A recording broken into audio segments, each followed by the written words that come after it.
성도 여러분, 주님께서는 한 사람이 두 주인을 섬기지 못한다라고 분명하게 말씀을 하셨습니다. 우리 다 같이 마태복음 6장 24절을 한번 읽어볼까요? 시작. 한 사람이 두 주인을 섬기지 못할 것이니 혹 이를 미워하고 저를 사랑하거나 혹 이를 중히 여기고 저를 경히 여김이라. 너희가 하나님과 재물을 섬기지 못하느니라. 아멘. 여러분들, 우리가 돈이라고 하는 것은 절대로 절대적이 아니죠. 상대적인 것입니다. 이 세상에서 존재하는 것 중에 절대적인 것은 오직 하나님 한 분뿐이라고 우린 성경을 통해서 배웠습니다. 돈이 아무리 많아도 인간의 행복을 가져다 줄 수는 없는 것입니다. 돈은 아무것도 아닙니다. 그래서 상대화시켜야 된다고 전 여러분들에게 오늘 말씀을 드리고 싶은 것입니다. 사랑하는 성도, 그러면 11조라고 하는 것은 무엇입니까? 11조는 내가 가진 모든 재물인데 이 재물은 누구의 것이에요? 하나님의 것이라고 성경은 이야기를 해주고 있습니다. 그래서 11조라고 하는 것은 우리가 하나님께 드리고 모든 것이 하나님께 속했습니다라고 하는 것을 행위로 보여주는 고백이라고 성경은 누누이 말씀을 하고 있습니다. 하나님과 재물, 어느 쪽이십니까? 오직 하나님, 재물은 하나님께 속한 것입니다. 생명, 시간, 재물, 나의 모든 것이다. 내 것이 아니라고 성경은 분명히 이야기를 하고 있습니다. 여러분들이 잘 아시는 나폴레옹이 워털루 전투에서 완패했습니다. 그는 저녁 노을 아래서 지는 해를 가리키면서 하나님께서 여호수아를 위하여 2시간 태양을 멈추신 것처럼 나에게도 2시간만 더 주셨으면 내가 이 전투에서 이겼을 것인데 라고 안타까워했다는 것이 세계 전쟁사에 그대로 남아있는 독백이라고 하는 것입니다. 이 나폴레온의 독백은 시간도 하나님의 것으로 내 마음대로 할 수 없다는 것을 고백한 사실이라고 저는 생각을 합니다. 오늘 민수기 18장 22절부터 32절에는 21절부터 27절까지는 레위인들의 생계가 된 이스라엘 백성들의 11조와 그리고 28절부터 32절까지는 레위인들의 직무 및 그들이 일반 백성으로부터 받은 것 중에 10의 1을 거제 하나님께로 드리는 레위인의 11조 등의 규례를 제시하고 있는 것을 우리가 볼 수 있습니다. 그리고 민수기 3장 8절로 10절에 보면요, 이 11조라고 하는 것은 하나님께서 당신의 백성들에게 특별한 사명을 맡기시는 동시에 그들의 생계를 보장해 주시는 한 방편으로 설명되고 있는 것을 볼 수가 있습니다. 그러나 궁극적으로 그것을 바치는 자로 하여금 자신의 소유 전체가 하나님의 것이며 자신은 단지 그것을 관리하는 청직임을 고백하는 것으로 나타내고 있다는 사실을 우리는 알아야 된다라고 하는 것입니다. 더욱이 그것은 드리는 자로 하여금 오직 하나님만을 신뢰하며 하나님께 소망을 두게 하는 그 신앙적으로 더욱 성숙해 하는 기능을 주신 것으로 이해해야 된다라고 하는 것입니다. 12조 드리는 자의 올바른 자세를 바울 선생은 로마서 11장 36절을 통해서 말씀하고 있습니다. 11조 헌금은 단순히 복을 얻기 위한 목적으로 하나님께 드리는 뇌물이나 투자가 아니라고 바울 선생은 분명하게 가르쳐 주고 있습니다. 구속의 은총을 입은 자가 마땅히 만물의 창조주이시며 모든 것의 소유주이신 하나님께 자발적으로 드려야 하는 기쁨과 감사의 헌금이라고 바울 선생은 이야기를 하고 있습니다. 바꿔서 말하면 11조 헌금은 미래의 축복을 소망하고 투자하는 것이라고 보는 것보다는 이미 주어진, 이미 받은 축복의 순수한 마음으로 감사하는 행위라고 말씀을 하고 있는 것입니다. 사랑하는 성도 여러분, 그러나 11조는 온전히 바쳐야 되는 줄로 믿으시기 바랍니다. 11조를 가지고 한 달은 감사헌금, 한 달은 선교헌금, 또 한 달은 구제헌금 등 다양한 방법으로 사용해서는 안 된다고 하는 것을 분명히 가르쳐주고 있습니다. 10의 1은 내 것이 아니고 하나님의 것이라고 하는 것입니다. 내 것인 양 내 마음대로 쓰고 인사받으면 하나님이 우리에게 주실 것이 아무것도 없습니다. 이미 사람을 통해서 우리가 많은 상을 받았기 때문이라는 것입니다. 그러나 11조가 복을 얻기 위한 목적으로 투자식이 되어서는 안 된다고 하는 것입니다. 물론 하나님께서 약속을 하셨습니다. 너희들이 11조를 하면 축복하시겠다고 보장을 하셨습니다. 축복은 하나님이 하시고 우린 다만 마땅히 하나님의 것이니 하나님께 되돌려 드리는 것뿐입니다. 미래의 축복보다는 이미 주신 축복에 감사하는 마음으로 드려야 된다라고 하는 것입니다. 그러면 오늘은 11조의 의미를 깊이 그리고 자세히 생각해보고 우리 모두가 다 은혜 받는 시간 되기를 주님의 이름으로 축원합니다. 오늘 설교 본론의 첫째로 모든 헌금은 거제라고 그랬어요. 거제는 뭐냐면 모든 게 다 하나님께 바쳐지는 것이다 라고 하는 것입니다. 그래서 오늘 설교 본론의 첫째로 모든 헌금은 거제로 하나님께 바쳐지는 것임을 생각을 해보겠습니다. 우리 다 같이 24절을 한번 읽어보겠습니다. 시작. 이스라엘 자손이 여호와께서 거제로 드리는 11조를 레위인에게 기업으로 주었으므로 내가 그들에 대하여 말하기를 이스라엘 자손 중에 기업이 없을 것이라 하였노라. 아멘. 이 말씀의 의미는요, 하나님께서는 이스라엘 자손이 여호와께 거제로 드린 11조를 레위인에게 기업으로 주었다라고 하는 말씀입니다. 그렇습니다. 레위인이 생계를 위해 받은 이스라엘 자손의 11조는 본래 뭐예요? 하나님께 바쳐진 것을 거제로 바쳐진 것을 받았다라고 하는 것입니다. 여러분들 이스라엘의 12지파들 11지파는 다 기업을 받았는데 레위지파 못 받았죠. 그런데 우리가 헌금하면 그것에서 그들의 생활비를 하나님께서 주셨다라고 하는 내용인 것입니다. 이것이 바로 헌금의 원리라고 하는 것입니다. 다시 말해서 오늘날 우리가 바치는 모든 헌금은 잘 들으세요. 모든 헌금은 구약의 거제와 같은, 무슨 말이에요? 하나님께 드리는 것이라고 하는 것입니다. 다시 말해서 그것을 성도들이 하나님께 드리는 것이다, 이렇게 해석을 할 수가 있습니다.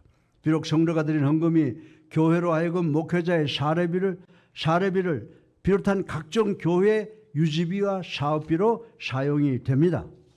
그러나 헌금은, 잘 들으세요. 그러나 헌금은 성도들이 교회 유지와 사업을 위하여 교회에 드리는 것이 아니라 성도들이 오직 하나님께 드린 것이며, 또한 교회 역시 성도가 헌금한 물질을 사용하여 하나님의 일을 하지만 그것은 성도에게 받은 예산이 아니라 하나님께로부터 받은 것이라고 하는 사실을 우리가 깨달아야 되는 줄로 믿으시기를 주님의 이름으로 축원합니다. 그러므로 우리 성도들은 헌금할 때 오직 하나님만을 의식하고 정성을 다해 최선의 것을 드려야 된다고 성경은 우리들에게 가르쳐주고 있습니다. 우리는 헌금할 때 사람들에게 돈을 내는 것처럼 아까워하거나 혹은 교만해서는 안 된다라고 하는 것입니다. 그리고 또한 교회도 드려진 헌금을 사용할 때 마치 사람의 것을 사용하는 것처럼 규모 없이 사용하여 헛된 일에 낭비하지 말아야 된다는 것을 우리 교회 사역자들 반드시 기억해야 되는 줄로 믿으시기를 주님의 이름으로 축원합니다. 오직 하나님 앞에서 부끄러운 것이 없도록 신중하고 규모 있게 사용하여 하나님께 더욱 크게 영광을 드리고 영광을 받을 수 있도록 해야 된다고 성경은 우리들에게 가르쳐주고 있습니다.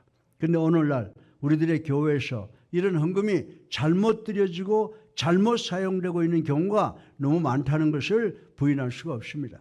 어떤 의미에서 돈은 내가 얼마나 영적인가를 평가할 수 있는 바로메터, 측정 도구가 된다는 것 우리 알아야 된다라고 하는 것입니다.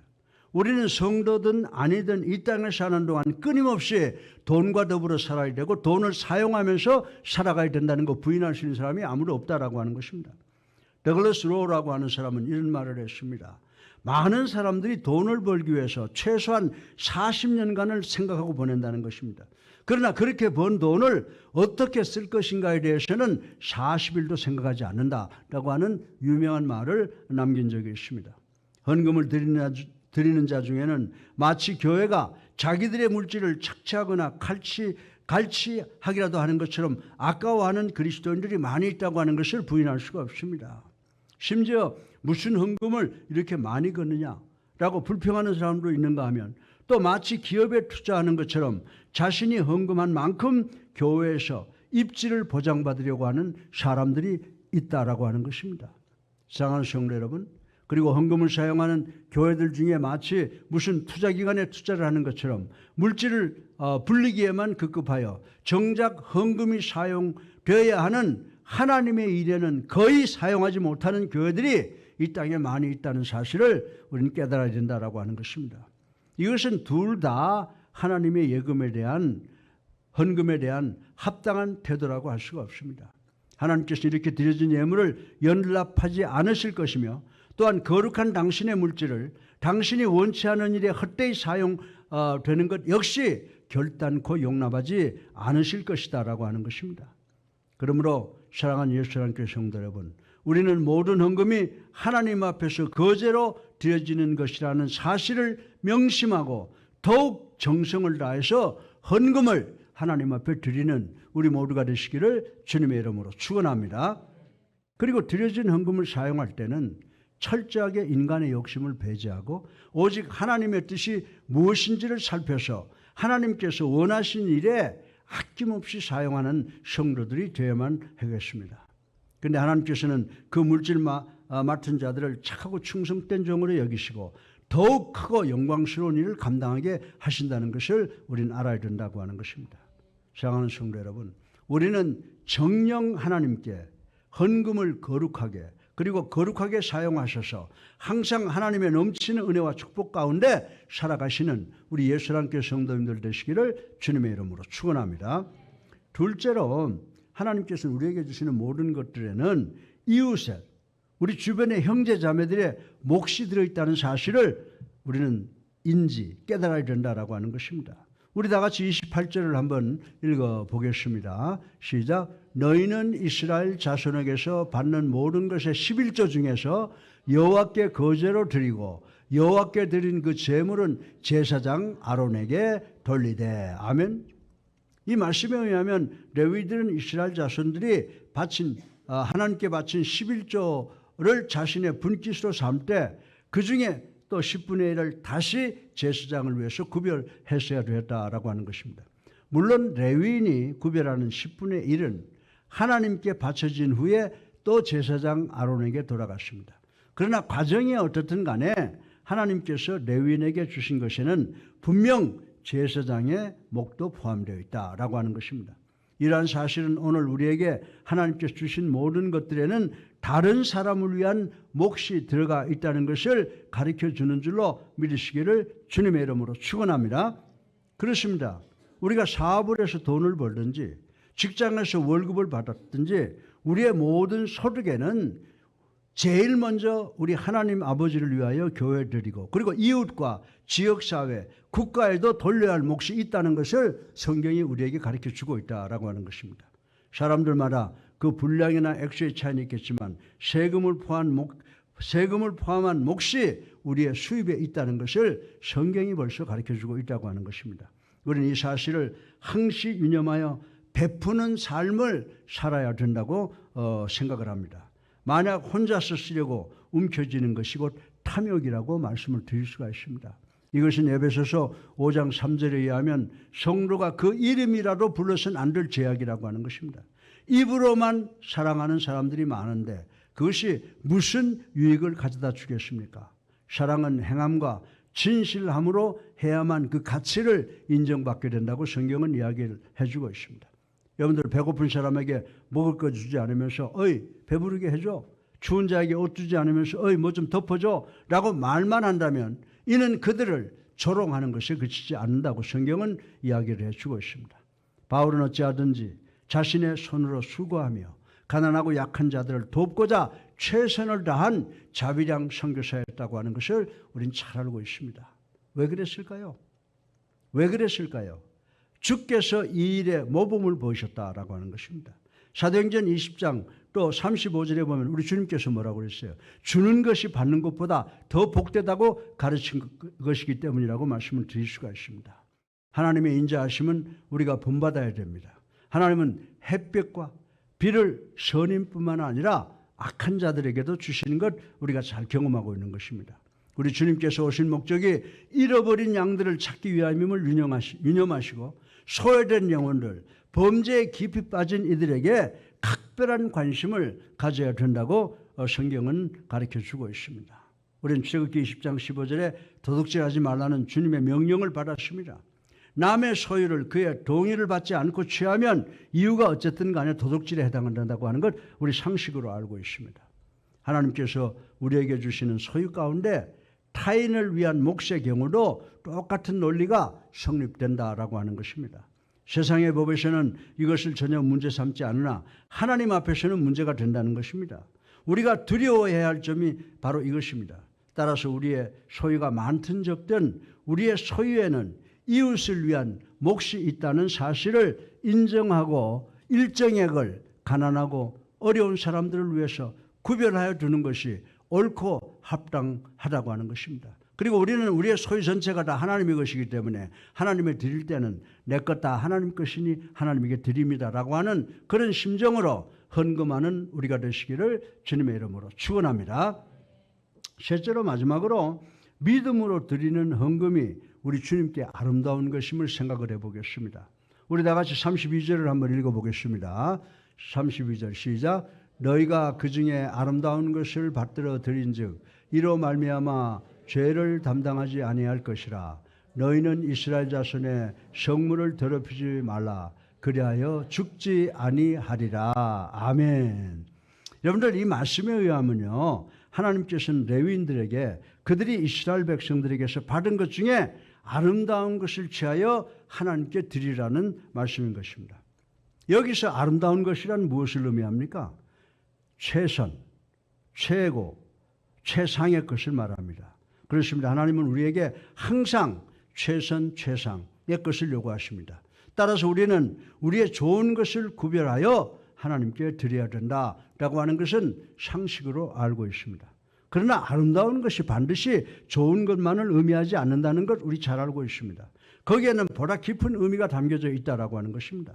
여러분들 가인과 아벨을 잘 아시죠?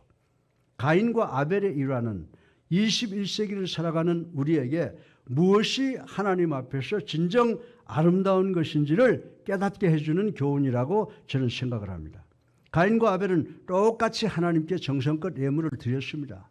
모르긴 몰라도 두 사람 다 자신들이 가진 것 중에 최상의 것으로 하나님께 드렸을 것입니다. 가인은 뭘 드렸죠? 농산물을 드렸죠. 아벨은 뭘 드렸죠? 양을, 생명을 드렸죠. 그러니까 여러분들 어떤 목사님들 그래요. 아벨은 생명을 바쳤고 이 농산물을 바쳐서 가인 것은 연락 안 됐다. 하나님께서 농산물은 생명이 아닙니까? 분명히 그런 이유는 아닐 것이라고 저는 생각을 합니다. 그러나 창세기 4장 5절에 보면 아벨의 예물은 연락이 되고 가인의 예물은 연락이 되지 않았다라고 하는 것을 우리는 여기서 알 수가 있습니다. 이유가 뭘까요? 여러분들 이유가 뭐라고 생각하세요? 바로 그것은 히브리서 4장에 아벨에게는 믿음이 있었던 반면에 가인에게는 믿음이 없었기 때문이라고 해설을 해주고 있습니다. 사랑하는 성도 여러분, 제가 만약에 여러분에게 믿음이 뭐냐라고 질문한다면 여러분들 뭐라고 답변하시겠어요? 믿음은 말이 끄는 마차도 엔진을 달고 전기를 연결시켜 동력을 제공하면 마차가 고속으로 달릴 수 있다고 하는 확신을 갖는 거. 이것이 바로 믿음이라고 하는 것입니다. 만약에 이 기전을 확실히 믿는 에디슨 같은 발명가가 없었다면 우리는 오늘도 말이 끄는 마차를 타고 다닐 수밖에 없을 것입니다. 그러나 우리는 다행히 마차도 엔진을 달고 전기를 연결시켜 동력을 제공하고 사람이 운전만 하면 고속으로 달릴 수 있다는 기전을 확실히 믿는 에디슨 같은 발명가가 있어서 오늘 우리는 자동차도 타고 비행기도 타고 태평양을 넘나들 수가 있는 것입니다. 사랑하는 성도 여러분, 그러한 의미에서 볼 때 하나님께서 기뻐하시는 아름다운 예물은 물리적인 예물의 크기나 액수의 다소와 관계없이 창조주 하나님을 믿는 믿음이 담긴 예물을 받으시기를 즐겨하신다는 사실을 우리는 깨달아야 되는 줄로 믿으시기를 주님의 이름으로 축원합니다. 사랑하는 성도 여러분, 우리는 예물을 드리되 연락되게 드려야 된다라고 하는 것입니다. 물리적인 분량이나 액수에 많은 사람들이 관심을 집중하는 경향이 있는데 이는 잘못된 태도라고 하는 것입니다. 하나님께서 보시는 것은 예물의 많고 적음이 아니라 온 우주 만물을 창조하신 창조주 하나님의 존재와 우리를 대속하기 위해서 돌아가시고 부활 승천하시고 우리를 구원하시기 위해서 재림하시고 이 모든 것을 깨닫게 하시는 예수님과 또 실천케 하는 성령님을 믿는 믿음을 원하신다는 겁니다. 쉽게 말하면 하나님께서는 가장 원하는 게 뭐냐면 여러분이 성부 하나님을 믿으시고 두 번째 예수 그리스도를 믿으시고 세 번째 성령 하나님을 믿는 그 믿음을 원하시는 줄로 믿으시기를 주님의 이름으로 축원합니다.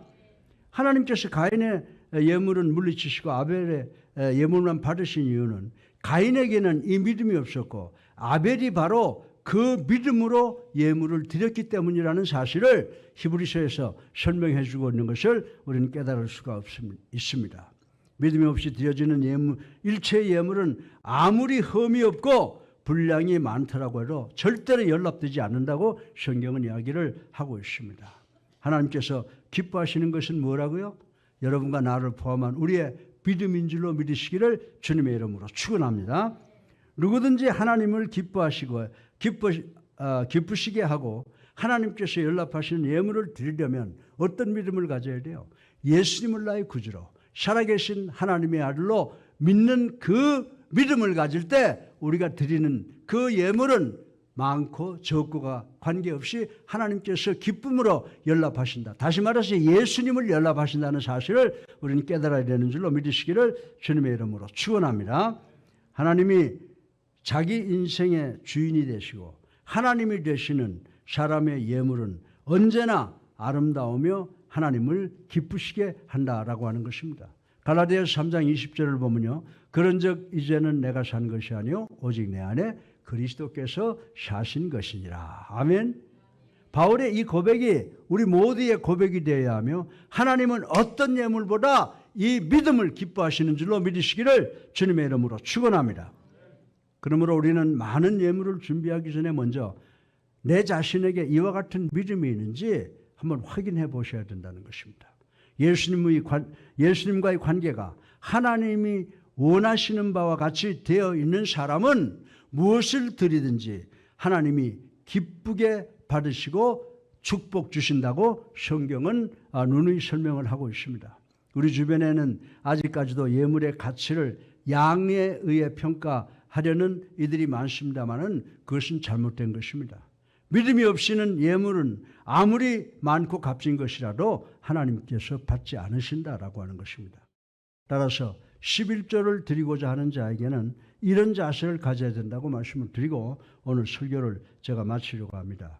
먼저 11조는 받은 은혜와 축복에 비례하여 드려지는 감사가 되어야 한다라고 하는 것입니다. 따라서 헌금의 액수의 다소에 의해서 감정이 좌우돼서는 안 된다는 것입니다. 그리고 수입이 많은 자는 많은 11조를, 적은 자는 적게 내는 것이 마땅하며 그 모두는 동일하게 아름다운 신앙, 즉 믿음이 행위로 나타나는 것을 가르쳐 주고 있다라고 하는 것입니다. 그러므로 온전한 11조를 했다면 많이 드렸다고 해서 교만하거나 적게 바쳤다고 해서 부끄러워할 필요가 없는 것입니다. 그리고 모든 소유물이 하나님의 것임을 고백하는 의미로 11조를 드려야 한다라고 하는 것입니다. 즉 이 헌금을 통해 모든 것이 주께로부터 왔으며 주께로 돌아감을 고백하는 의미로 11조를 드리는 것입니다. 따라서 우리의 11조 중 10분의 1은 하나님의 것이고 10분의 9는 자신의 몫이므로 아무렇게나 사용해도 된다는 생각은 절대 금물이라고 하는 것입니다. 이 세상의 모든 물질, 생명, 시간까지도 하나님의 것이며 우린 다만 그것을 관리하는 청지기에 불과하다라고 하는 것입니다. 이런 관점에서 물질을 잘 선용하는 것은 하나님께 대한 올바른 신앙으로 간주가 된다라고 하는 것입니다. 그리고 로마서 14장 7절로 8절에 보면 그리스도의 은혜로 구원받은 우리의 삶은 하나님의 영광을 위한 것이라서 아무도 자신을 위해서 살아서는 안 된다라고 바울 선생은 이야기를 하고 있습니다. 구체적인 실전 방안으로서 우리는 온전한 11조 생활을 권장할 수 있습니다. 사랑하는 예수님께 성도 여러분, 하나님께서는 당신의 일꾼에게 사명만 맡기시는 분이 아니십니다. 하나님은 당신의 일꾼에게 사명만 맡기시는 분이 아니라 필요한 것도 다 공급해 주시는 분이신 줄로 믿으시기 바랍니다. 동시에 하나님은 당신의 일을 위해 수고한 자들에게 하늘나라 상급으로 갚아주신다라고 하는 것입니다. 그러므로 하나님의 일을 하는 우리 성도 여러분, 하나님의 공평하심과 상주심을 믿고 우리에게 맡겨진 일에 최선을 다하여 충성하면 세상 사람이 누리지 못하던 축복을 누린다는 것을 꼭 기억하시는 여러분 되시기를 주님의 이름으로 축원합니다.